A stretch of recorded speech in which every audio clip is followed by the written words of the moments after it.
All right, so tomorrow morning, I'm having some guys come pour the concrete in my basement addition. This is a walkout basement garage addition on my house. So I think I have everything pretty much ready. We got a bunch of rain recently and I didn't want rain getting in the basement before it was poured. So there's a big tarp covering it, but there's two garage doors here. But I have everything prepped. I got vapor barrier down, I got insulation. I ran PEX tubing for radiant floor heat. Got some wire mesh down. So I just got to get a few other things prepped. I got to get some tape over my floor drains. I'm gonna remove this temporary sewer pipe so the guys don't bump their heads on it every 10 minutes. And then I got to take down my temporary posts here that are supporting my floor joists. I just put those up temporarily so I can get the floor on. But there's going to be a permanent wall there after the concrete's poured. I've had pressure in my radiant tubes to make sure I don't have any leaks. It's been holding pretty good. I'll keep an eye on that. And then I did end up getting a little bit extra rebar, just number 3/8 rebar. I decided I want to put underneath where vehicles are going to be parked. So just, I don't know, probably 20 foot out, and then full width. I'm going to run some rebar, maybe 16 or 2 foot inches on, or 2 foot on center. Just a little bit extra peace of mind where vehicles are going to be parked. You only really get one shot at concrete. So I'm gonna add some extra rebar in there and then get a couple other things prepped. Other than that, I will bring you guys back in the morning when they're pouring. All right, first thing in the morning, sun's coming up. Concrete's here, they got their pump truck here. I got it fed through one of my windows because they gotta prime it first. It spits out a little bit of schmoo before the concrete comes. So he's got it fed through the window. And then they got their hose run, and they're gonna start in the back corner. I got concrete here, so I'll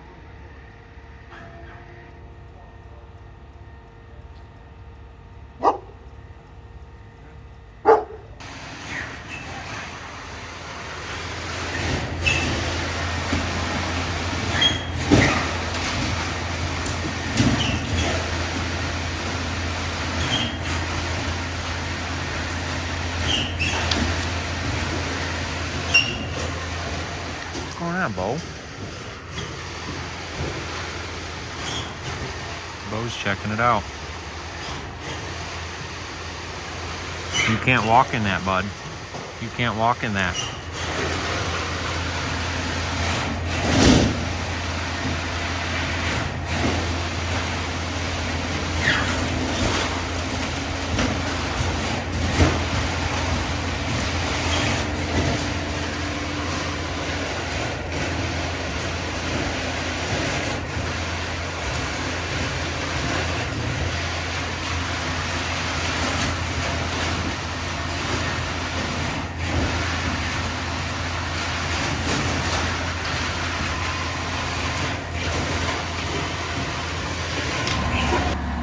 All right, second truck's here.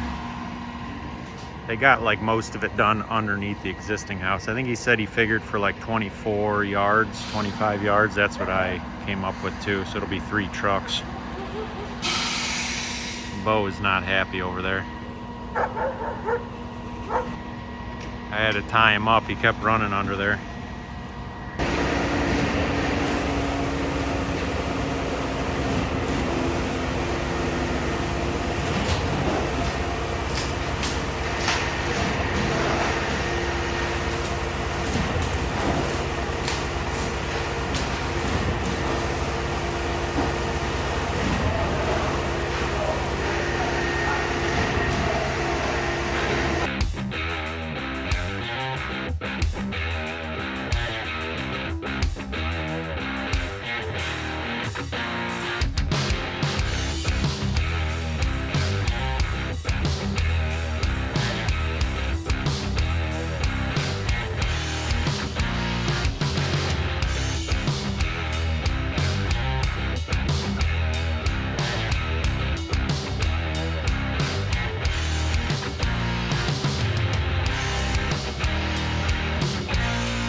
right, they got all the concrete down.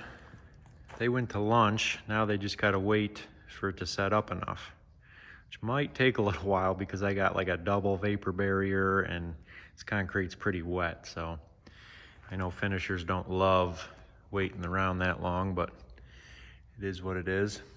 I didn't have really any water in here either because I got a tarp over this. There was a few small puddles. I tried to dry it up, but just that the vapor barrier holds in all that moisture.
So it's the next day after they poured, and they came back to do their control lines, cut their control lines in the concrete, and then we just got done finished hosing it off. Washing it down is all the dust.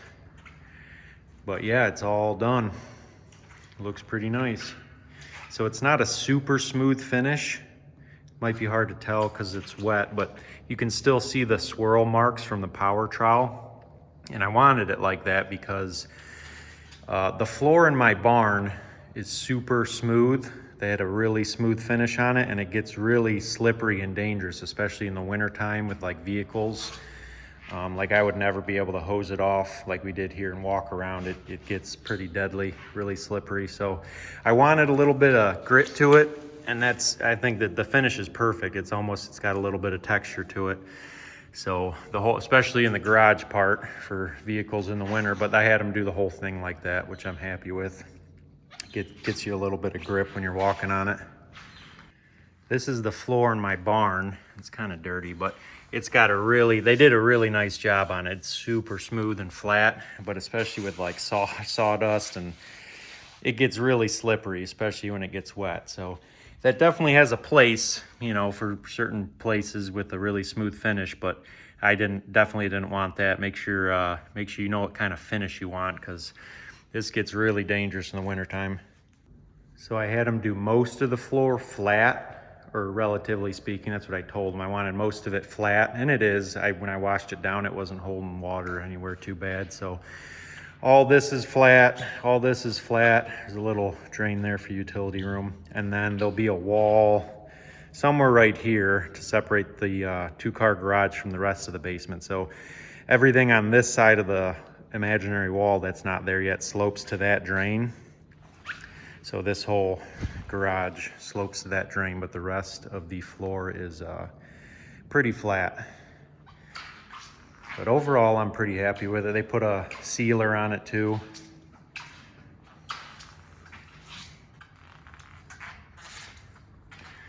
So it was 24 yards of concrete. It's 4 inches thick. It's just under 2,000 square feet. It was like 1,900 some square feet. And it cost $9,300 just for them to come in, pump it in, pour it, and finish it. So I did all the prep work. I got it all the grade, put the insulation, the PEX down, and the mesh and stuff. And I put a bunch of extra rebar in the 2 garage bays here. So just for them to come pour it and finish it, it was like $9,300. But I thought that was a fair price. They did a pretty nice job. Also, my radiant tubes, I've had pressure in them the whole time. They're still holding pressure, which is good. So we didn't have any problems with that when they were pouring it, or especially saw cutting. You got to make sure, I didn't want them to go any deeper than an inch, just to make sure they're away from these tubes. But we've been holding pressure, so that's always good. And then I didn't finish my subfloor yet. If anyone's been following along with these videos, I started that. I wanted them to pour this before I started that, because originally they didn't think they'd be able to pour this concrete till later, like 3 or 4 weeks, but they were able to get in here earlier, which it just happens like that sometimes. So, but this video will probably come out after that subfloor, but that's just how it works. I gotta build my wall now though. I gotta build a load-bearing wall there to carry this floor, so I can get rid of my sketchy 2x6 beam. But yeah, overall, I'm happy with it.